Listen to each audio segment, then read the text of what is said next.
হঠাৎ করেই দুপুরবেলা একটা চেস্ট পেন হয়। ডক্টর বলল ইমিডিয়েট হসপিটালাইজেশন এর দরকার আছে। 24-48 ঘন্টার মধ্যেই আরেকটা ওনার মেজর অ্যাটাক হলো আর হার্টটা বন্ধ হয়ে গেছিল। আর total 30 minutes he was clinically dead. খুব সাবধানে ওনার আমরা 4খানা বাইপাস করলাম। লাকিলি দেখলাম কি হার্ট এবার চলাচল শুরু করেছে এবং অনেকটা ওষুধের সাপোর্টের মাধ্যমে কিন্তু হার্ট ফাংশন করছে।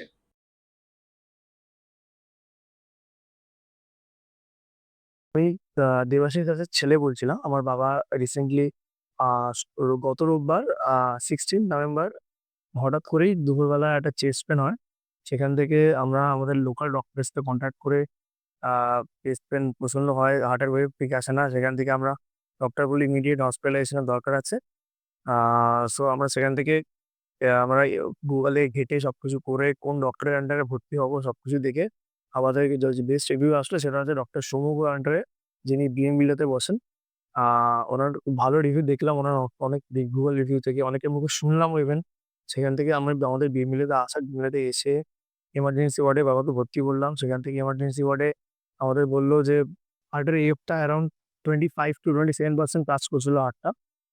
সেখান থেকে ডাক্তার বললেন, ডাক্তার পরের দিন বললেন মানডে, সেদিনই বাবাকে অ্যাডমিট করে দিয়েছিলাম বিনমিলাতে। সেদিন পরের দিন ডক্টরের সাথে রাতের বেলা ডক্টরের সাথে কথা হয়েছেন। সেদিন উনি বললেন যে মানডে ওনার বাবার এনজিওগ্রাফি টেস্ট হবে। এনজিওগ্রাফিতে টেস্টে হার্টের ৩ টে ব্লকেজ দেখা গেলেন। ডক্টর আমাদের দেখালেন যে ৩ টে ব্লকেজ হার্টের মেইন ৩ টে আর্টারিতে ব্লকেজ।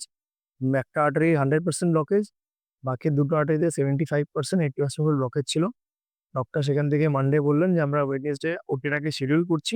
সিএবিসি করতে হয়েছে। সেখান থেকে ডক্টর শিডিউল করলো ওয়েডনেসডে।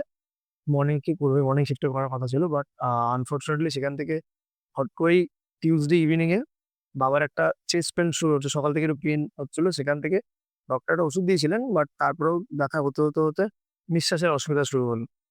ব্রিথিং প্রবলেম স্টার্ট হলো। সেখান থেকে একটা এমার্জেন্সি ওটি করতে হয়। আমরা খুবই ফরচুনেট এবং ডক্টরকে 100% ক্রেডিট এটার জন্যই যে আ উনি ওই টাইমে প্রেজেন্ট ছিল। টাইমটা এমনটা ছিলেন যে উনারও বেরিয়ে যাওয়ার টাইম বা এমন এসে উনার চিকিৎসার টাইমের বাইরেও উনাকে আমরা পেয়েছিলাম। এটাই সবথেকে বড় ব্যাপার। যেটা জেনে অনেক জায়গায় হতে পারেন না। আমাদের ডক্টর অনেকটাই ভালো ছিলেন বাই গডস গ্রেস, উনি এতটা হেল্প করেছেন সে সময়টা উনি এসে আমার সঙ্গে আমাদের বললেন চেম্বারে যে, "আপনার বাবার একটা কার্ডিয়াক অ্যারেস্ট আসছে, সেটা আমরা এভয়েড করার চেষ্টা করছি।" Uh in the due time হট করেই অ্যারেস্ট হয়ে গেলেন। তারপরে ডক্টর উনার পুরো টিম নিয়ে বাবাকে uh heart pumping process, injection ওগেরা সবকিছু দিয়ে uh total 30 minutes he was clinically dead. নমস্কার, আমি doctor Soumya Guha, senior consultant cardiothoracic and vascular surgeon, BM Birla heart hospital. আজকে আমরা কথা বলছি মিস্টার দেবাশিস দাসকে নিয়ে। আর ওনাকে নিয়ে কেন কথা বলছি? ওনার হয়েছিল একটা coronary artery bypass surgery. Coronary artery bypass surgery তো অনেকজনেরই হয় এবং খুবই কমন সার্জারি। কিন্তু উনি স্পেশাল কেন? উনি যখন এখানে ভর্তি হলেন, উনি একদম হার্ট অ্যাটাক নিয়ে একটা অ্যাকিউট এমআই নিয়ে ভর্তি হলেন। নরমালি আমরা চেষ্টা করি স্টেবিলাইজ করে ওটি করার, কিন্তু ওনার পক্ষে আমরা সেই সুযোগটা পেলাম না। কেন কি উনি 24-48 ঘন্টার মধ্যেই আরেকটা ওনার মেজর অ্যাটাক হলো আর হার্টটা বন্ধ হয়ে গেছিল।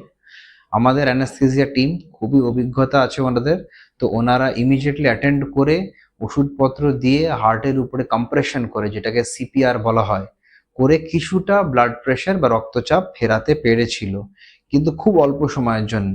এইটুকু সময়ের মধ্যে আমরা খুবই তাড়াতাড়ি ওনাদেরকে ওটিতে নিয়ে গেছিলাম এবং ওটিতেও নিয়ে যাওয়ার সময় আরেকবার হার্ট অ্যাটাক হয় এবং হার্টটা বন্ধ হয়ে যায়। বুঝতেই পারছেন, এতগুলো অ্যাটাকের পরে আমরাও একটু আশা ছেড়ে দিই, ভাবি কি হার্ট এতটা আঘাত পেয়েছে তো হয়তো আর এই হার্ট ফিরে আসতে পারবে না।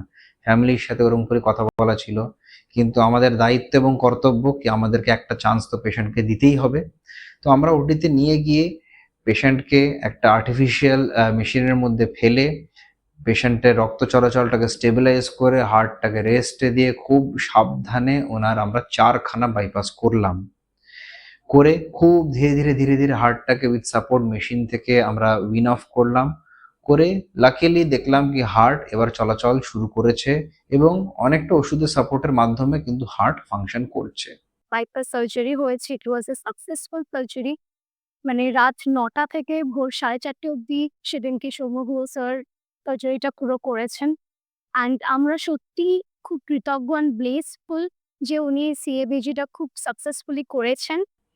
প্রচন্ড ভালো স্ক্রুটিনিতে এবং অবজারভেশনে পেশেন্টকে রেখে আমাদের অ্যানাস্থেসিয়া টিম, আইটিইউ টিম আর আমরা মিলে খুব সাবধানে পেশেন্টকে ধীরে ধীরে ধীরে ধীরে ওষুধপত্র থেকে আমরা বার করতে পারলাম, আর হার্ট ধীরে ধীরে রিকভার করতে পারলো এবং করে গেল।